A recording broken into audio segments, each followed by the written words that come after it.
I'm in an all right mood. I'm glad it's getting a little bit warmer in Toronto. I love going down. I love riding my bike around. And when it does get really warm in Toronto, though, at Yonge and Dundas Square, they have these water fountain jets that come up right out of the ground. You know, I don't know what they officially call these water fountains, but I like to refer to them as homeless bidets. All right, we improve with hygiene. I realized the other day how Torontonian I am, though, when I referred to my girlfriend's vagina as her eating center.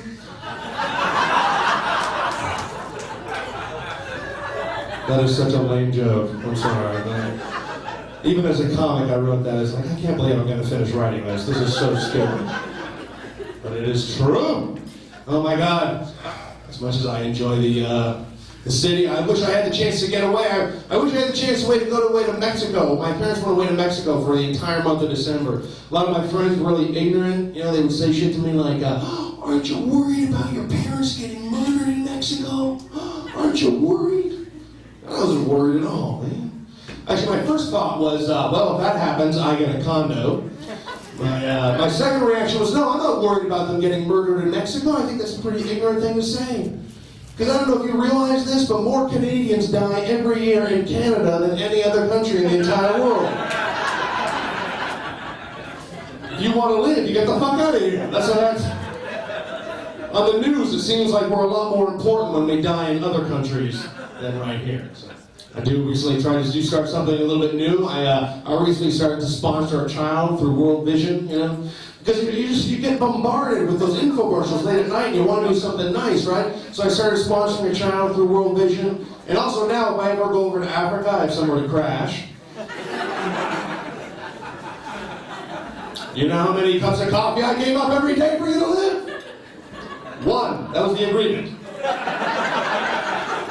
Someone wanted a frappuccino, so. I did say that I broke up with my girlfriend at the beginning of December, and that was tough. But you know what? I knew that we were going downhill. One night we're at home, we're watching our favorite show, Law and Order on TV. We're watching our show, and she turns to me and she asks me one of the creepiest questions I've ever heard. She turns to me and she says this: "Hey, what would you like to have written on your tombstone?" Where the fuck's this going? I said, I don't know, I haven't thought of that. She says, well, I thought because you're a comedian, on your tombstone you could have thank you and good night. It's like, oh, that's kind of cute. Then she says to me, well, what would you like to have written on my tombstone? I was like, I don't know, how about 2009?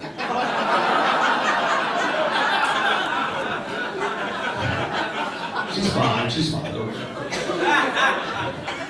You know, the thing is, it's like, one of our favorite shows was Law and Order, right? And the thing that bothers me about Law and Order is, like, whenever if they find a dead body and the body has been sexually assaulted and then murdered, you know, and then the investigator, the CSI guy, will be like, she was probably raped and murdered, maybe not in that order. And then everyone's like, ooh.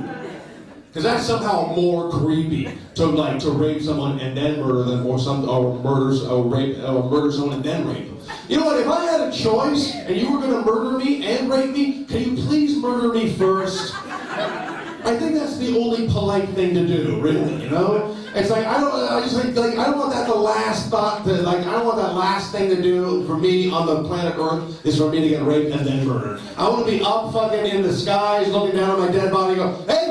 Look what they're doing with me! Look what they're doing with me! Oh, I'm glad I'm not feeling that anymore. It's only polite, you know. I'm sure most rapists are like, oh, I want to do the polite thing. And is there some music that you would like to have to this raping?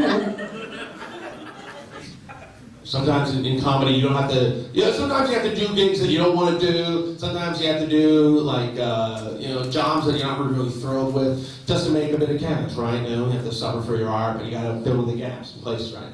So I saw this ad in the back of iMagazine once about donating sperm, right? And I figured, I got a fucking ATM in my nutsack. Maybe I can make some money out of this, right?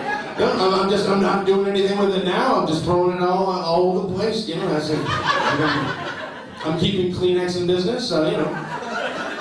So I go to this place, I go there, and it's not that big a deal, you know, you go in a room, you watch a fuck film, you jack off into a cup, you come back a week later, and you find out what your count is, right?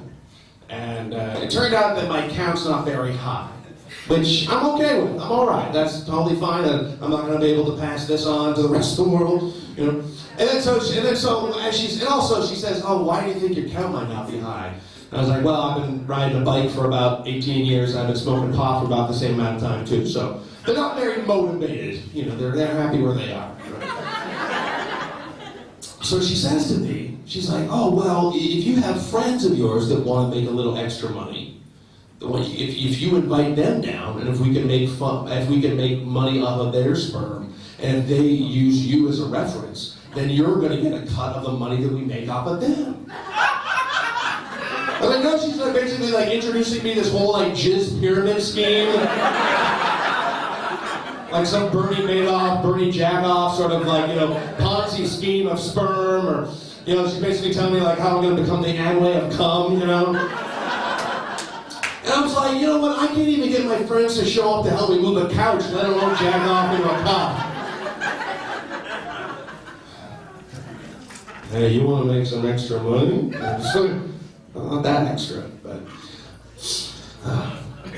I think reality TV fucked up my relationship with my girlfriend. You know, you see all these shows like A Baby Story or A Wedding Story. And I think they should be balanced. You know, if you're gonna have a baby story, have an abortion story afterwards. You know, see some people happy with their baby, and then see some other people happy that that they can go on and live out their dreams and join their rock band or whatever, right?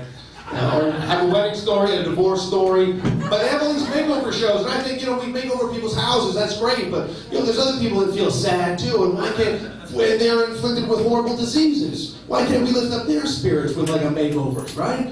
It's like, sure, why don't we make over some diseases and just give a little more positivity, right?